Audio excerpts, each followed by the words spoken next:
Hello and welcome to Bookly Fun. Today I will be doing a huge, at least what feels like a huge, book haul of all the books I've gotten over this summer.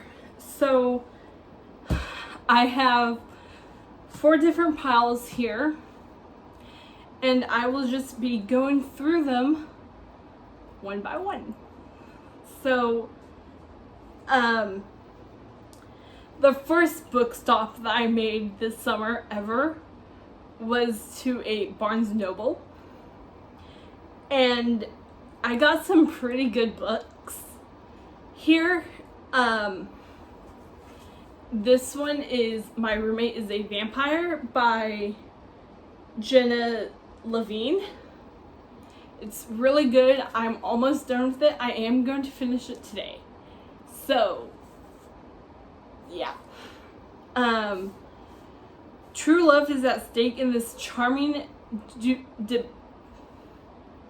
debut romantic comedy. Cassie Greenberg loves being an artist, but it's a tough way to make a living. On the brink of eviction, she's desperate when she finds a too good to be true apartment in a beautiful Chicago neighborhood. Cassie knows there has to be a catch. Only someone with a secret to hide would rent out a room for that price. Of course, her new roommate, Frederick J. Fitzwilliam, is far from normal. He sleeps all day, is out at night on business, and talks like he walked out of a Regency romance novel. He also leaves Cassie heart-melting notes around the apartment, cares about her art, and asks about her day. And he doesn't look half bad shirtless, so on the rare occasion that they're both home and awake. But when Cassie finds bags of blood in the fridge that definitely weren't there earlier, Frederick has to come clean. Cassie's sexy new roommate is a vampire, and he has a proposition for her. So good. This is my first rom-com that I've read, and so good. I'm telling you, so good. The notes that he leaves her, I'm gonna be doing an entire review.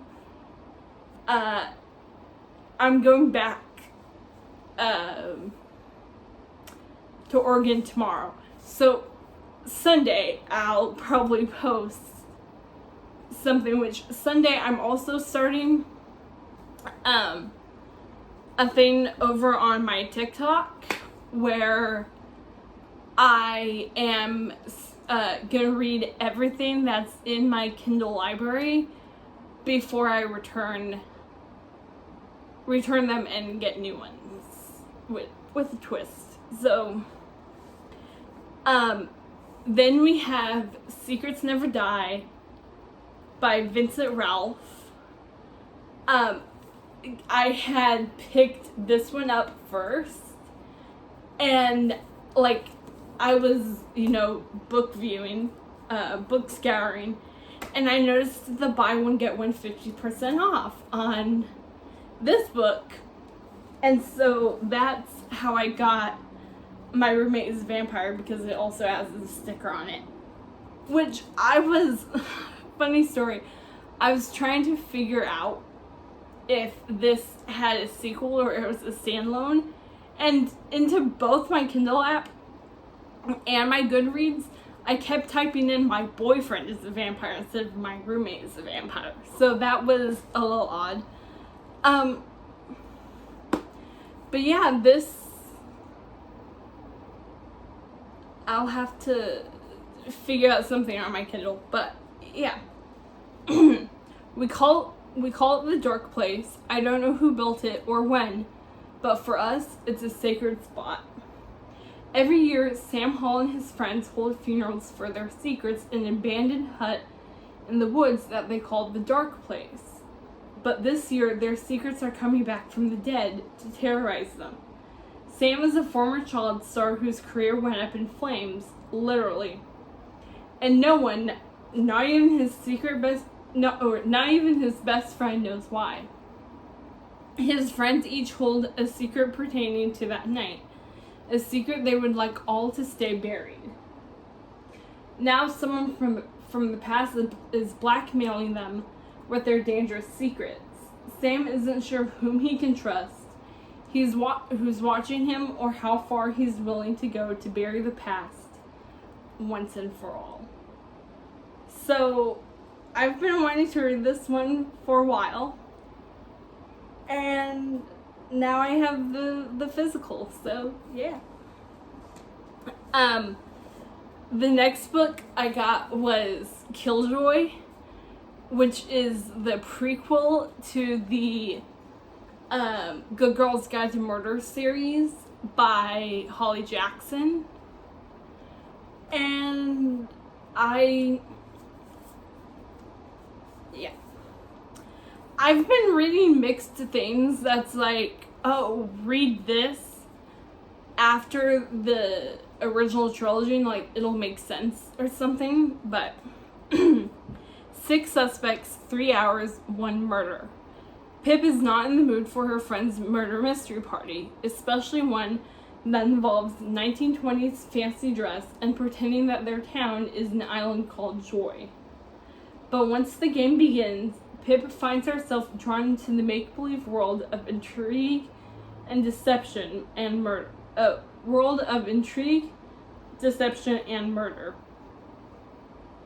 As Pip plays detective, teasing out the identity of the killer clue by clue, the murder of the fictional Reginald Remy isn't the only case on her mind.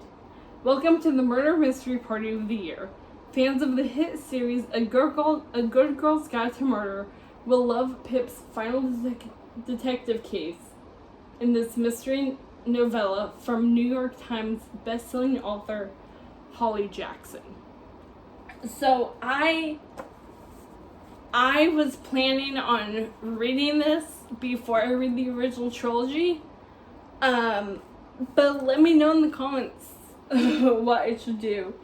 If I should follow with what I've been seeing on Book Talk, or what. And then I got A Big Boy, which I don't think I need to read the back of this because everyone is so familiar with it. But I got It by Stephen King. Now, I do have this kind of fear of clowns, so I'm probably not gonna be watching the movies, both the 1990 miniseries and also the ones with Bill Skarsgård as Pennywise. But I will be reading this, so yeah. Okay, so our next 3 piles, really, are books that I got from one of my sister's friends. And yeah, so this first one is called The Weather Woman by Sally Gardner. Neva is born into a world of trickery and illusion, where fortunes are won and lost on turn of a card, but she is born with an extraordinary gift. She can predict the weather. In Regency England, where the proper goal for a gentlewoman is marriage and only God can foretell the future, this is a dangerous power to possess. In order to stand up to the men of science, Neva adopts a sophisticated male disguise created by her brilliant clockmaster father. But what will happen when she falls in love with a charismatic young man? Please continue recording. Okay, it is. Thank you. This just sounds so good. And then I got a free book of the month book. This is the April of this year selection. Now, this was in the books that the friend donated to me.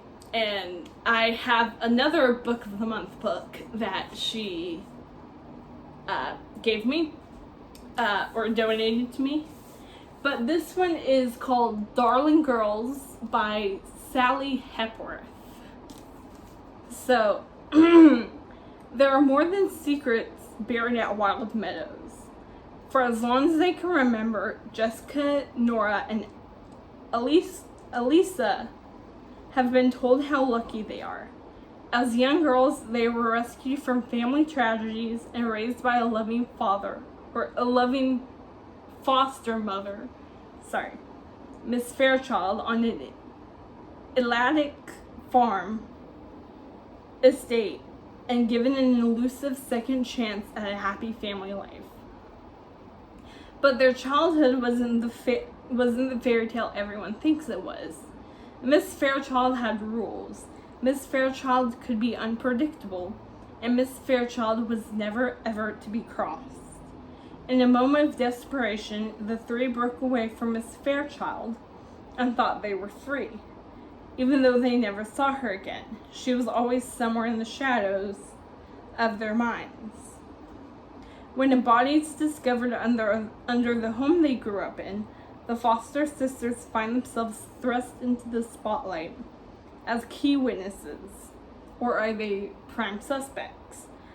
A thrilling page-turner by best-selling author Sally Hepworth of Sisterhood, Secrets, Love, and Murder.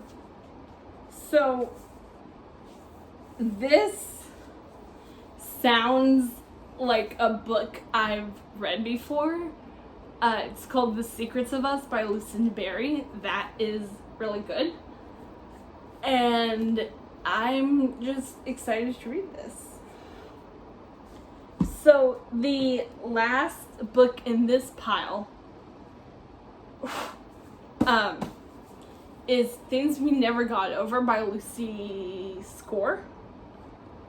This one I will probably have to soften the spine on, since I'm not into breaking spine, so I will soften the cover of this. Knox Morgan doesn't tolerate drama, especially in the form of a stranded runaway bride. Naomi Witt is on the run, not just from her fiancé and a church full of well-wishers, but from her entire life. Although, if you ask her, Naomi's riding to the rescue of her estranged hot mess of a twin, Tina, to Knockmount, a rough, around-the-edges town where disputes are settled the old-fashioned way, with fists and beer, usually in that order. Too bad for Naomi, her evil twin hasn't changed at all. After helping herself to Naomi's car and cash, Tina leaves behind something unexpected, the niece Naomi didn't know she had. Now she's a guardian to an 11-year-old going on 30 with no car, no money, and no plan. There's a reason this bearded bad boy Barber doesn't get involved with high-maintenance women, especially not type A romantic ones. But since Naomi's life imploded right in front of him, the least Knox can do is help her out of her jam. And just as soon as she stops getting into new trouble, he can leave her alone and get back to his quiet, solitary life. At least that's the plan. So I've been reading this one for a while, or I haven't been reading this one I've been wanting to read this one for a while. And this is a good case of Kindle blindness, because a Kindle is only so big, and then you see books like this that are huge. This has 552 pages. So yeah, it's huge, but I can get through it. So then hold on, water break.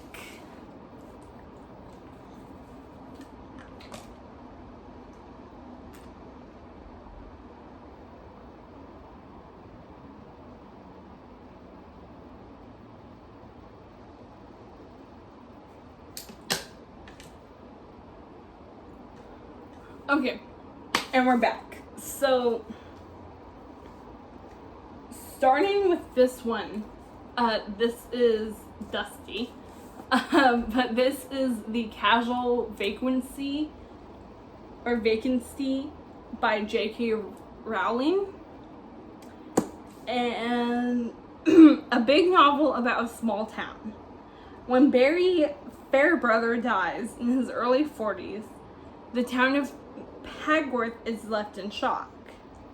Pagworth is seemingly an English Adele with a cobbed market square and an ancient abbey.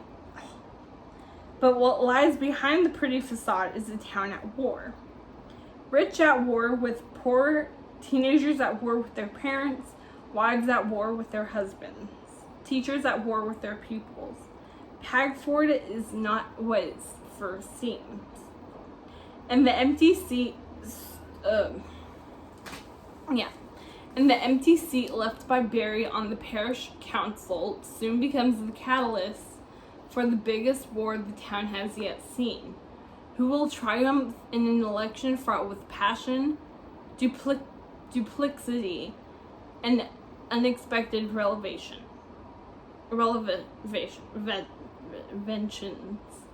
A big novel about a small town, The Casual Vacancy is J.K. Rowling's first novel for adults.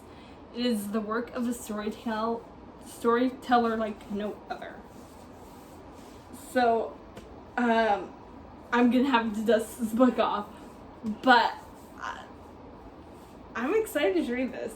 So, and then we have The Time Traveler's Wife, which is also a movie.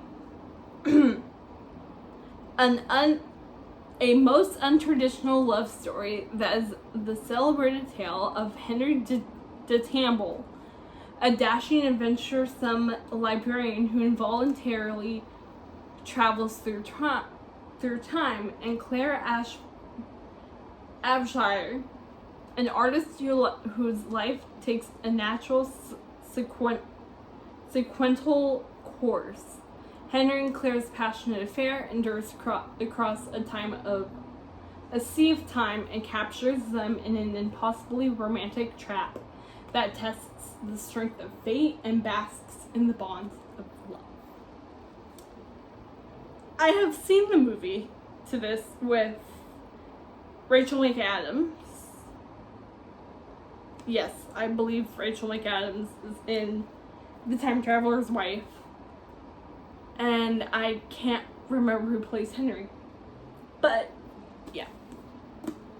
I'm excited to read the book version because, as we all know, books or movies that were from books, the books have more detail. So, I'm excited, and then I will try to find the movie to compare. So, then we have The Rules of Magic by... Oh, wait, I didn't even say who this was by. The Time Traveler's Wife is... I'm not even going to try to pronounce that. But, so, The Rules of Magic is by Alice Hoffman, and actually, I didn't realize that this book was a part of a series until I looked it up. So I didn't know that was a part of the series. This is the second book in the series, so I'm gonna have to get the rest of the series before I can read this. unfortunately. But yeah, it involves, so the entire series involves the same family, but it seems like each book seems to be about a different family member. So find your magic. For the Owens family, love is a curse that began in the 1600s when Maria Owens was accused of witchery for loving the wrong man. Hundreds of years later, in 1960s New York City, at the cusp of an ever-changing world, Susanna Owens knows that her 3 children are dangerously unique. Difficult Franny, with skin as pale as milk and blood-red hair, shine beautiful. Jet, who can read other people's thoughts, and charismatic Vincent, who began looking for trouble from the day he could walk. From the start, Susanna sets down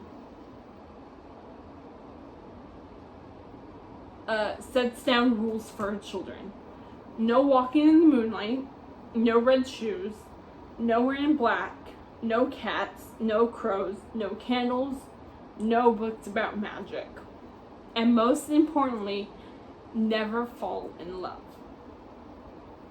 But her children, being Owenesses, never adhere to rules. Desperate to uncover who they really are, the rules of magic takes us on a dreamy, unforgettable adventure or journey, both thrilling and exquisite, real and fantastic, reminding us that the only remedy for being human is to be true to yourself. So, yeah. And then we have Little Fires Everywhere, which is a book. Not a book. It is a book, duh. But it's a show on Hulu as well. So Hulu original. So,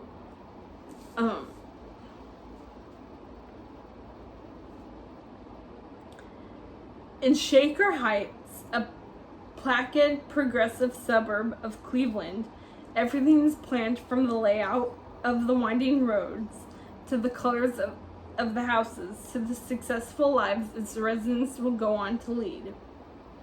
And no one embodies the spirit more than Elena Richardson, whose guiding principle is playing by the rules. Enter Mia Warren, an enigmatic artist and single mother who arrives in this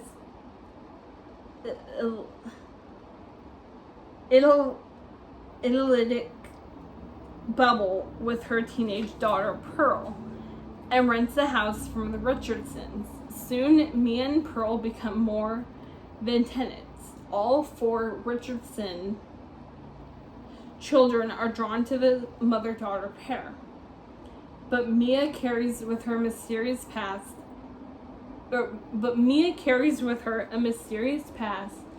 and a disregard for the status quo that threatens to upend this carefully ordered community.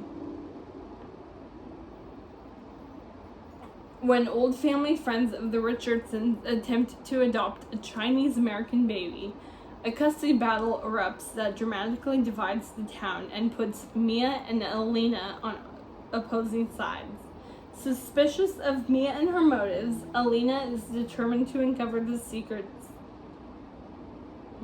in Mia's past, but her obsession will come at unexpected and devastating costs. Little Fires Everywhere explores the weight of secrets, the nature of art and identity, and the ferocious pull of motherhood, and the danger of believing that following the rules can avert disaster. So I have this show in my Hulu watch list, and I am going to read this and then watch the show. Then I have The Midnight Library by Matt Haig. I actually watch this booktuber. Her name on YouTube is Just Allie. And in one of her latest book hauls, she had gotten this book, and so she said that it should be pretty good.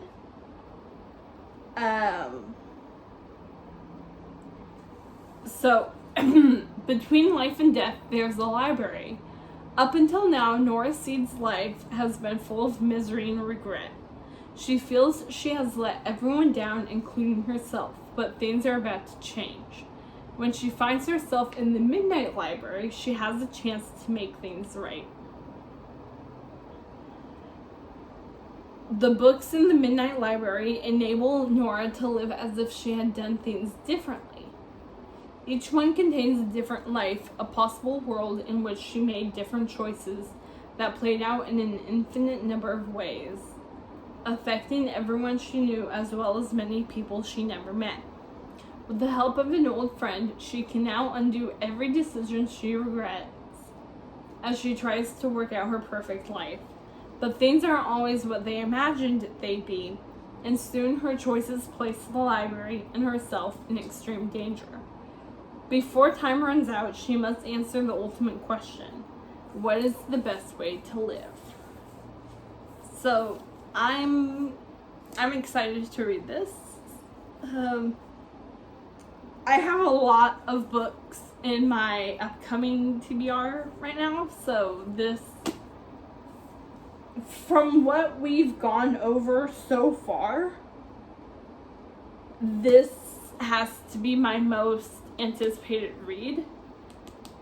Just based off of what we've gone over so far, we do have one pile left. So, yeah.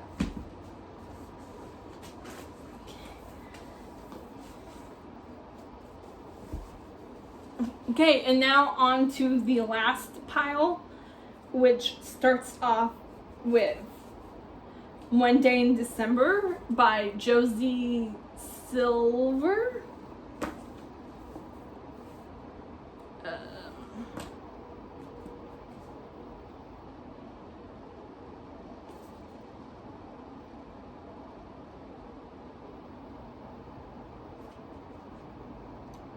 Josie Silver.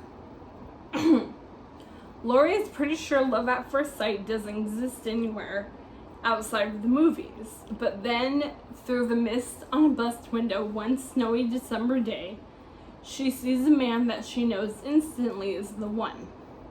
Her eyes meet, there's a moment of pure magic, and then her bus drives away. Certain they're fated to find each other again, Laurie spends a year scanning every bus stop and cafe in London, hoping for another glimpse of what she trusts is true love. But she doesn't find him, not when it matters anyway. Instead, they reunite at a Christmas party where her best friend Sarah giddily introduces her new boyfriend, Jack, the man from the bus, to Laurie.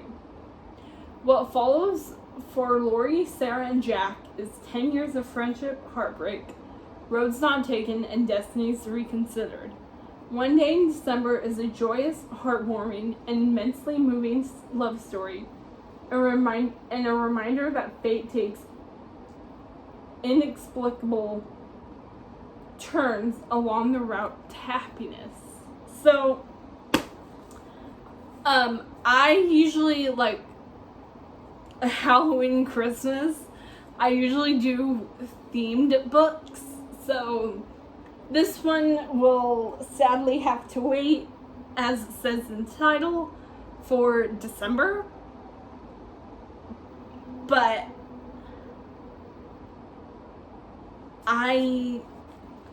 this is another one that I'm excited for, and I may have to use my tabs. I don't know. let's see, does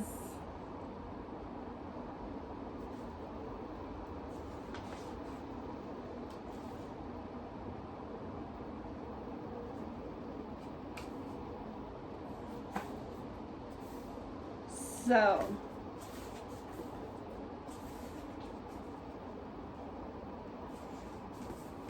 yeah, this will sadly have to wait for December, but this is another one that I'm excited for.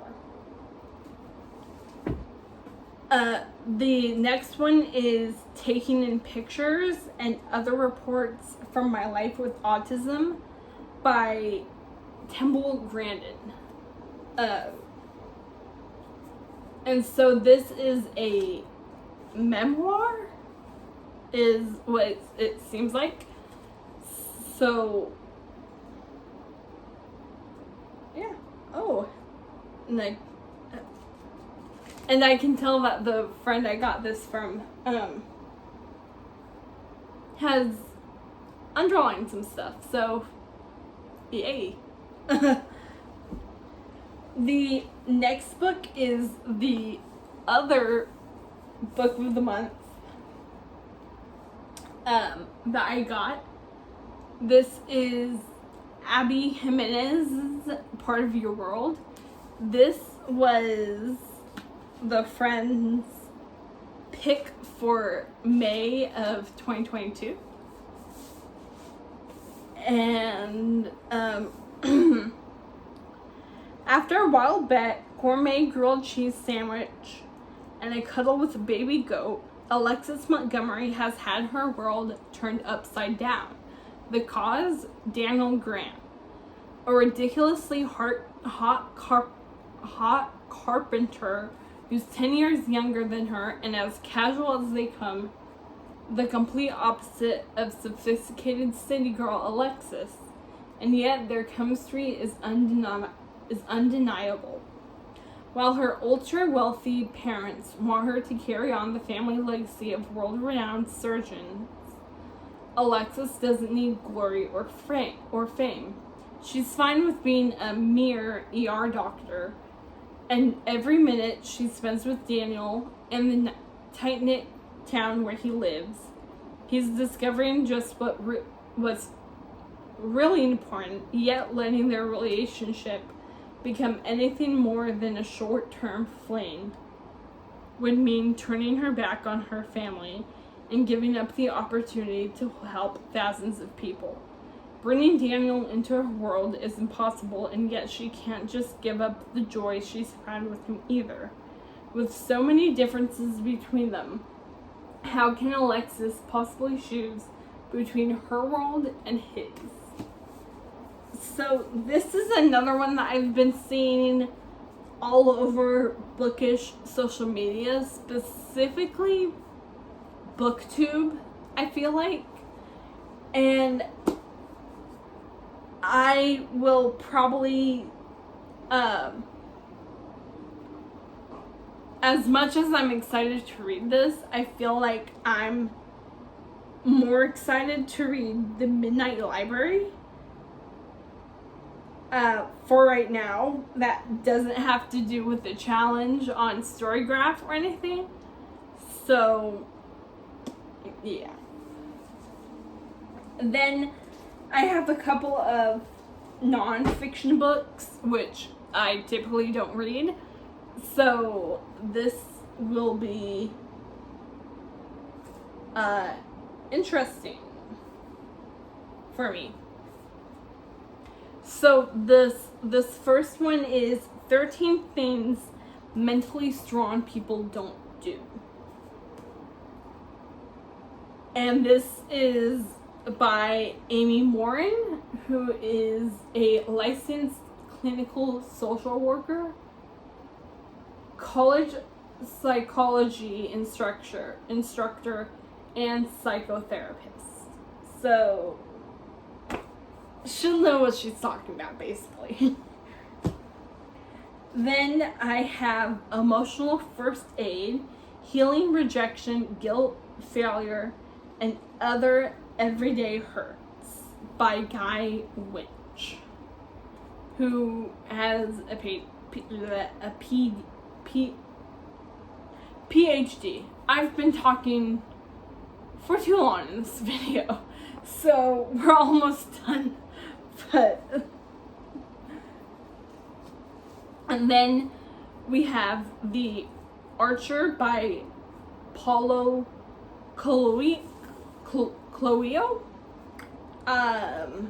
He is the author of The Alchemist. If you never take a risk, you will never know what change you need to make. From the author of The Alchemist comes an inspiring story about a young man seeking wisdom from an elder and the teachings imparted along the way. In The Archer, we meet Tetsuya, a man once famous for his prodigious gifts with a bow and arrow, but who has since retired from public life.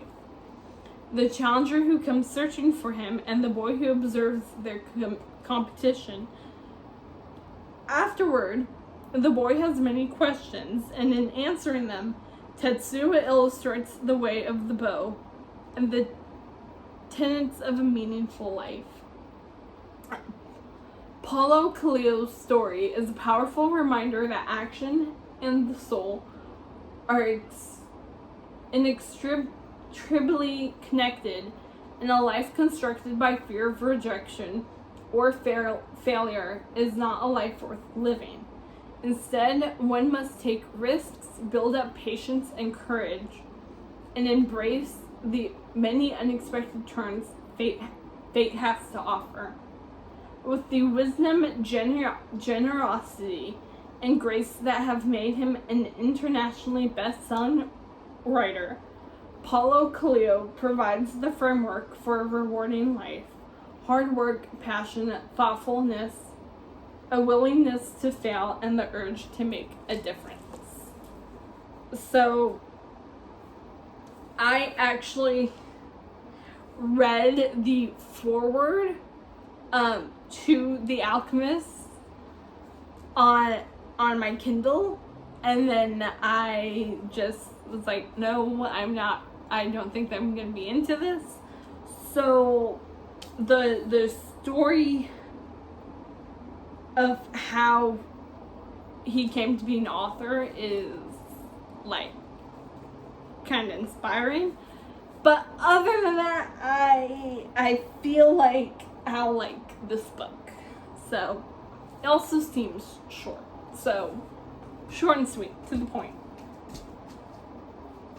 Then I have Circe by Madeline Miller. I'm gonna have to get over it. I don't like the aged looking pages.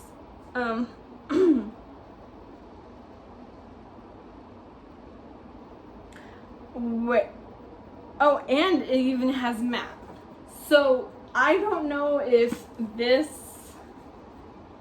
and it doesn't sound like it, but I don't think that this and Song of Achilles go hand in hand, but I may be wrong. So, okay, we're on our last book. We have The Immortalists by Chloe Benjamin. This is such a cute cover.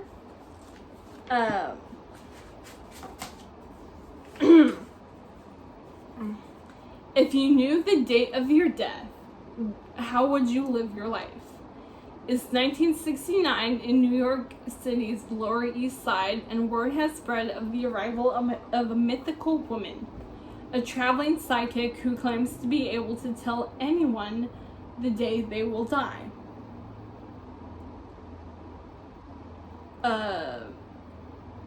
The Gold Children, 4 adolescents on the cusp of self-awareness, sneak out to hear their fortunes, the prophecies that inform their next 5 decades. Golden Boy Simon escapes to the West Coast, searching for love in 80s San Francisco. Dreaming Clara becomes a Las Vegas magician, obsessed with blurring reality and fantasy. Eldest son Daniel struggles to maintain security as an army doctor post 9/11, and bookish Vanya throws herself into longevity research, where she tests the boundary between science and immorality.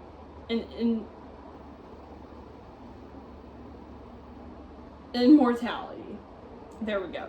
Both a dazzling family love story and a sweeping novel of remarkable ambition and depth, The Immortalists probes the line between destiny and choice, reality and illusion, this world and the next. It is a deeply moving testament to the power of story, the nature of belief, and the unrelenting pull of familial bonds.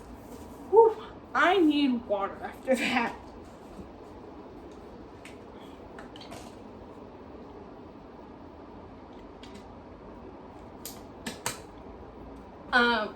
So yeah, that was my book haul. Remember to like, subscribe, and comment. Alright, I will see you when I see you next.